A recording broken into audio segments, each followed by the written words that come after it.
السلام علیکم ورحمۃ اللہ وبرکاتہ۔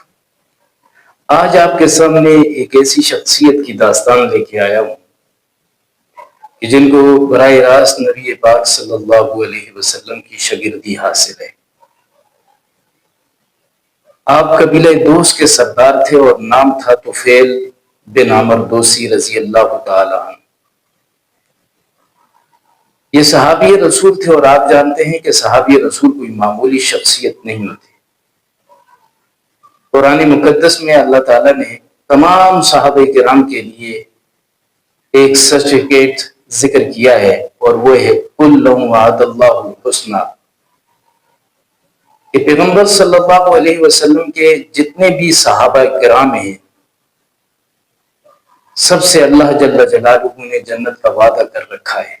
حضرت طفیل دوسی رضی اللہ تعالیٰ عنہ قریش کے مضبوط پروپیگنڈے کے باوجود حضور تک کیسے پہنچے، ان کے اسلام کے قبول کرنے کی کیا کہانی ہے، اور پھر ان کے ہاتھ پر کون سے مشہور صحابی نے اسلام قبول کیا تھا، اور پھر کون سی جنگ کے اندر ان کی شہادت ہوئی تھی، اور ان کے بیٹے جن کا نام تھا حضرت عمر بن طفیل دوسی رضی اللہ تعالیٰ عنہ، ان کی کون سی جنگ میں شہادت ہوئی تھی۔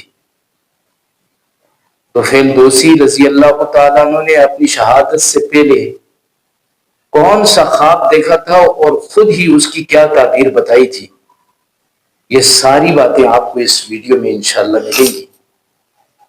آپ سے یہ گزارش ہے کہ ویڈیو آخر تک دیکھیں، کیونکہ آج آپ کے سامنے ایک مقدس شخصیت کا تذکرہ کرنے جا رہا ہوں۔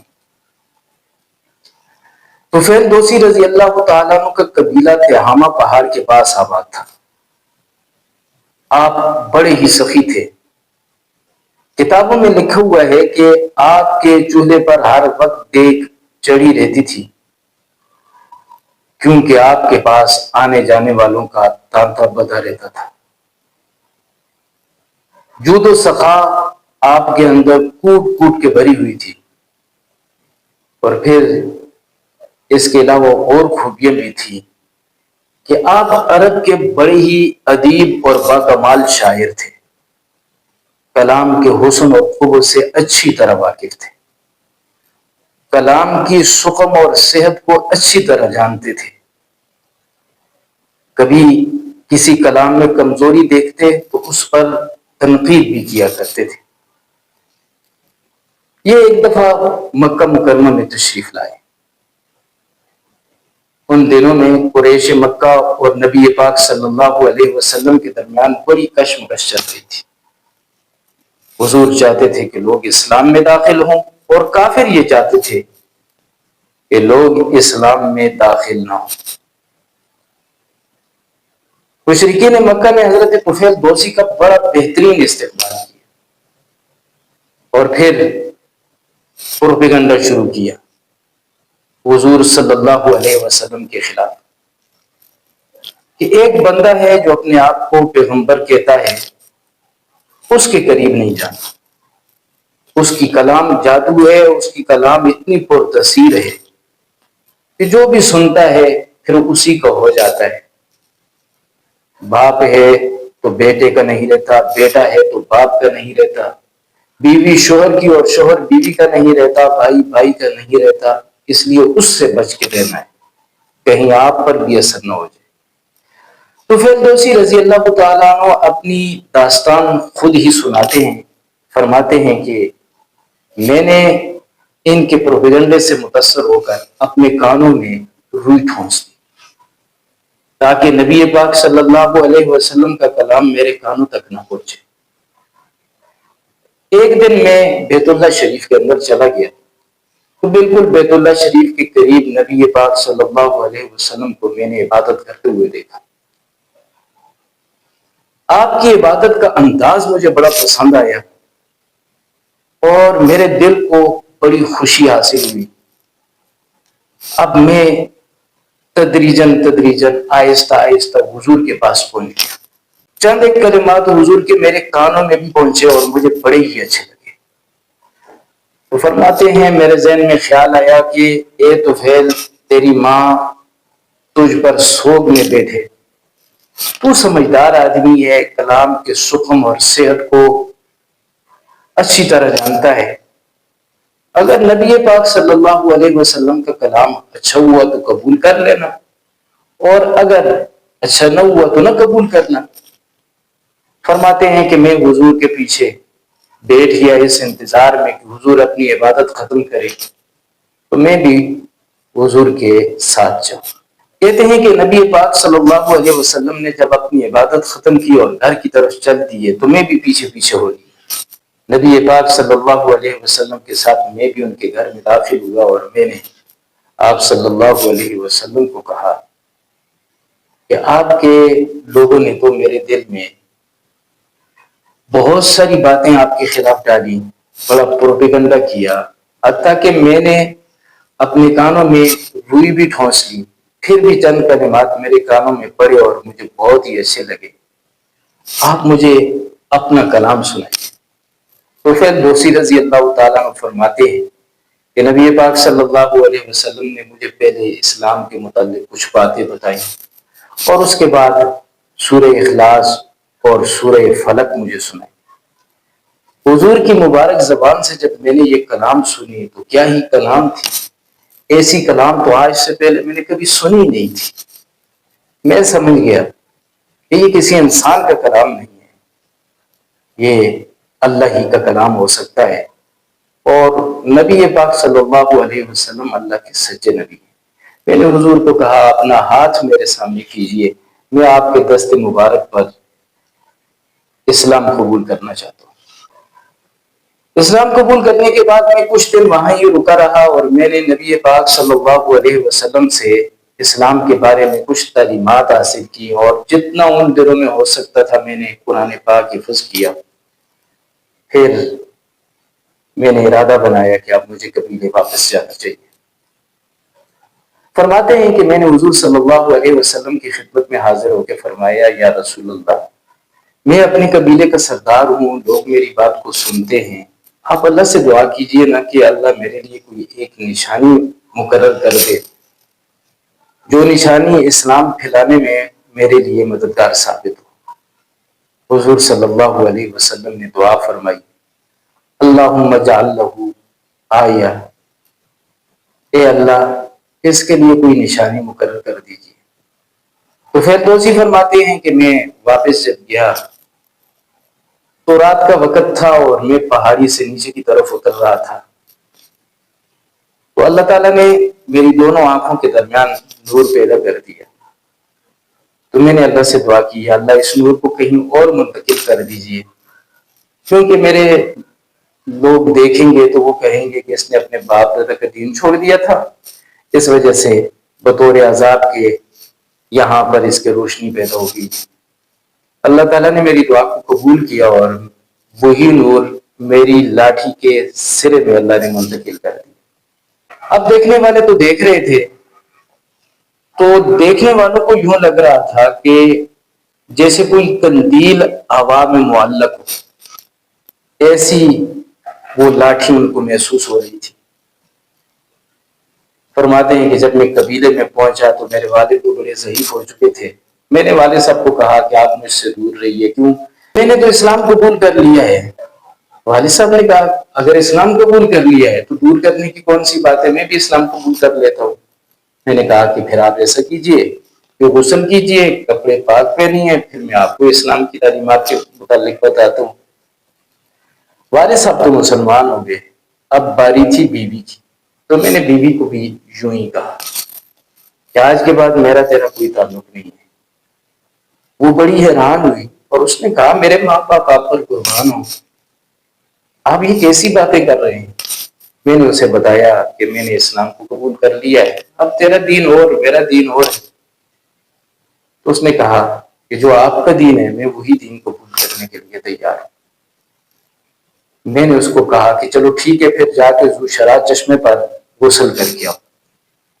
یہ جو ذو شرا چشمے کا نام رکھا گیا ہے، یہ ذو شرا بدھ کے نام پر رکھا گیا، اور ذو شرا بدھ قبیلہ دوس کا بدھ تھا جو ایک پہاڑی پر نصب تھا۔ اس پہاڑی سے نیچے چشمہ تھا، اس بدھ کی وجہ سے اس چشمے کا نام بھی ذو شرح رکھ دیا گیا تھا۔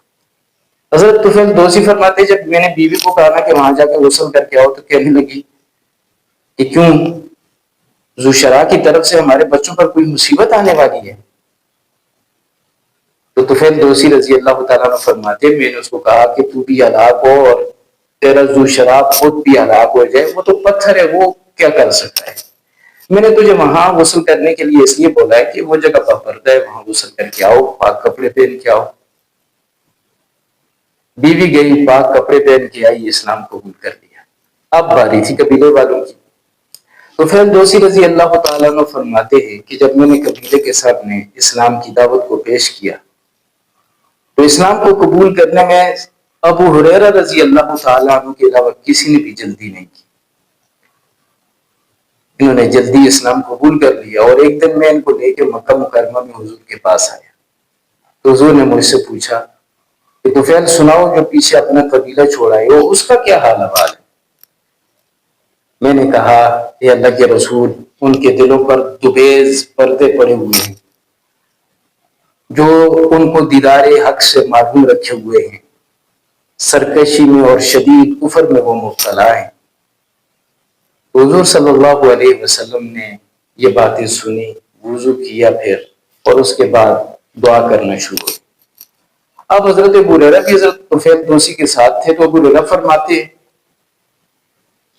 کہ میں نے سوچا کہ کہیں نبی پاک صلی اللہ علیہ وسلم ہمارے قبیلے کے لیے دعا کرنے لگے، تو میں نے بھری میری قوم کہ اسلام کیوں نہ قبول کیا، لیکن نبی پاک صلی اللہ علیہ وسلم کو دعا نہیں کر رہے تھے بلکہ اللہ کے سامنے دعائیں مانگ رہے تھے۔ اللہم اہد دوسن، اللہم اہد دوسن، اللہم اہد دوسن، اے اللہ دوس قبیلے کو ہدایت نصیب فرما۔ دعا سے فارغ ہونے کے بعد نبی پاک صلی اللہ علیہ وسلم نے حضرت طفیل کی تشکیل کی کہ جاؤ اپنے قبیلے میں اور سب کے ساتھ نرمی سے پیش آنا اور سب کو اسلام کی دعوت۔ حضرت طفیل دوسی رضی اللہ تعالیٰ عنہ فرماتے ہیں میں قبیلے چلا گیا، جا کے اسلام کی دعوت دینا شروع کی۔ کچھ عرصہ ہی گزرا تھا کہ نبی پاک صلی اللہ علیہ وسلم مکہ سے مدینہ کی طرف ہجرت فرما گئے۔ پھر غزوہ بدر ہوا، غزوہ احد ہوا، غزوہ احزاب ہوا۔ غزوہ احزاب ہونے کے بعد جب غزوہ خیبر بھی ہو چکا تب میں 80 خاندانوں کو لے کر حضور کی خدمت میں مدینے میں حاضر ہوا۔ حضور صلی اللہ علیہ وسلم بڑی خوش ہوئے کہ 80 خاندان مسلمان ہو رہے تھے۔ آپ صلی اللہ علیہ وسلم نے جہاں خیبر کی غنیمتوں میں سے باقی مسلمانوں کو حصے دیے تو طفیل دوسی فرماتے ہیں ہم سب کو بھی حضور علیہ السلام نے غنیمت میں سے حصے دیے۔ اس کے بعد ہم نے حضور صلی اللہ علیہ وسلم کی خدمت اقدس میں عرض کی کہ یا رسول اللہ، آپ آج کے بعد ہم سب کو غزوات میں شامل کیجیے اور ہمیں میمنہ پر مقرر کیجیے اور ہمارے لیے شعار بھی مقرر کر دیجیے، ہم ہر غزوے میں شریک ہوں۔ اس کے بعد سے طفیل دوسی رضی اللہ تعالیٰ عنہ ہر غزوے میں شریک ہوتے کرتے کرتے ایک وقت وہ بھی آیا کہ رحمت دو عالم صلی اللہ علیہ وسلم اس دنیا سے رخصت ہو گئے۔ طفیل دوسی رضی اللہ تعالیٰ عنہ آپ کے خلیفہ اول سیدنا صدیق اکبر رضی اللہ تعالیٰ عنہ کی خدمت میں حاضر ہوئے اور فرمایا کہ اے خلیفۃ المومنین، میں بھی، میری تلوار بھی، میرا بیٹا بھی، ہم حاضر ہیں، اسلام کے لیے جو حکم بھی ہوگا ہم خدمت کے لیے تیار ہوں گے۔ چنانچہ مسیلمہ کذاب نے نبوت کا جھوٹا دعویٰ کیا، اس کے خلاف جب لشکر بھیجا جا رہا تھا تو ہر اول دستے میں حضرت طفیل دوسی رضی اللہ تعالیٰ عنہ شریک ہوئے، تو راستے میں جاتے ہوئے کہیں پڑاؤ ڈالا، رات کو خواب دیکھا کہ میرا سر مونڈا ہوا ہے اور میرے منہ سے ایک پرندہ نکلا ہے اور اڑ چکا ہے، اور میں ایک عورت کے پیٹ میں داخل ہو گیا ہوں، اور میرا بیٹا عمر میرے پیچھے تیزی سے آتا ہے اور کوئی رکاوٹ حائل ہو جاتی ہے، وہ اس عورت کے پیٹ میں داخل نہیں ہو سکتا، وہ رہ جاتا ہے۔ صحابہ کرام نے آپ کی زبانی جب یہ خواب سنی، آپ کے ساتھیوں نے سنی، تو ان سب نے کہہ دیا کہ اچھا خواب ہے۔ پھر خود ہی حضرت طفیل دوسی رضی اللہ تعالیٰ عنہ نے فرمایا کہ میں نے بھی اس خواب کی تعبیر نکالی، میرے نزدیک اس خواب کی تعبیر یہ ہے کہ سر مڑنے کا مطلب یہ ہے کہ میرا سر کٹ جائے گا، پرندہ نکل کے اڑ چکا ہے مطلب میری روح نکل جائے گی، اور میں ایک عورت کے پیٹ میں داخل ہو چکا ہوں مطلب میں قبر میں جاؤں گا، میرا بیٹا تیزی سے میرے پیچھے پہنچنا چاہتا ہے مجھے، لیکن کسی رکاوٹ کی وجہ سے نہیں پہنچ سکا، تو اس کا مطلب یہ ہے کہ وہ اس جنگ میں شہید نہیں ہوگا۔ چنانچہ مسلمہ کذاب کے خلاف جنگ شروع ہوئی۔ حضرت طفیل دوسی اور ان کے بیٹے عمر بن طفیل دوسی بڑی ہی جوان مردی اور جذبے کے ساتھ جنگ کرتے رہے۔ حضرت طفیل دوسی رضی اللہ تعالیٰ عنہ اسی جنگ کے اندر شہید ہو گئے، اور ان کے بیٹے شدید زخمی ہو گئے اور ان کا بازو بھی کٹ گیا۔ ایک دفعہ طفیل رضی اللہ تعالیٰ عنہ کے بیٹے حضرت عمر بن طفیل حضرت عمر رضی اللہ تعالیٰ عنہ کے دور خلافت میں ان کے ہاں گئے تو حضرت عمر کے لیے کھانا لایا گیا۔ حضرت عمر رضی اللہ تعالیٰ عنہ نے سب کو کہا کہ آؤ کھانا کھاؤ، سب تو بیٹھ کے کھانا کھانے کے لیے ساتھ، لیکن حضرت طفیل دوسی کے بیٹے حضرت عمر نہیں بیٹھے، کیونکہ ان کا بازو کٹا ہوا تھا، شرمندگی کی وجہ سے سائڈ پہ ہو گئے۔ تو حضرت عمر رضی اللہ تعالیٰ عنہ نے فرمایا کہ تم اس بازو کی وجہ سے شرمندہ ہو رہے ہو، اللہ کی قسم اس وقت تک ہم میں سے کوئی بندہ لقمہ بھی نہیں اٹھائے گا جب تک کہ آپ اپنے کٹے ہوئے بازو کو کھانے میں شامل نہیں کریں گے۔ اور پھر حضرت عمر نے اگلی بات یہ ارشاد فرمائی کہ اللہ کی قسم ہم سب میں آپ واحد شخص ہیں کہ جن کا عضو کٹ کے جنت میں پہنچ چکا ہے، ہم میں سے تو کسی کا عضو کٹ کے جنت میں نہیں پہنچا۔ تو یوں حضرت عمر رضی اللہ تعالیٰ عنہ نے حضرت عمر بن طفیل دوسی کو اپنے ساتھ کھانے میں شریک کیا۔ باپ حضرت طفیل دوسی رضی اللہ تعالیٰ عنہ تو جنگ یمامہ کے اندر شہید ہو چکے تھے، ان کے بیٹے حضرت عمر بن طفیل جنگ یرموک میں شریک ہوئے، کیونکہ یہ بھی شہادت کے لیے بےتاب تھے۔ وہ ذہن، وہ جذبہ شہادت جو ان کے والد نے ان کے دل میں ڈالا ہوا تھا، یہ اس کے لیے بے قرار تھے۔ جنگ یرموک میں یہ شامل ہوئے، بے جگری اس کے ساتھ لڑتے لڑتے یہ بھی اللہ کو پیارے ہو گئے، شہید ہو گئے۔ یہ تھی داستان حضرت طفیل اور ان کے بیٹے حضرت عمر بن طفیل کی رضی اللہ تعالیٰ عنہ۔ یہ تھے صحابہ کرام جن کی عظمتوں کو قرآن سلام کہتا ہے، جن کی پاکیاں، جن کی صفائیاں، جن کے لیے رضا کے سرٹیفکیٹ، جن کے تقوی اور طہارت کی گواہیاں قرآن دیتا ہے۔ یہ بڑے عظیم لوگ تھے۔ آج بھی وہی شخص کامیاب ہوگا جو صحابہ کرام رضوان اللہ تعالیٰ علیہم اجمعین کے نقش قدم پر چلے گا۔ اللہ ہم سب کو چلنے کی توفیق نصیب فرمائے، آمین۔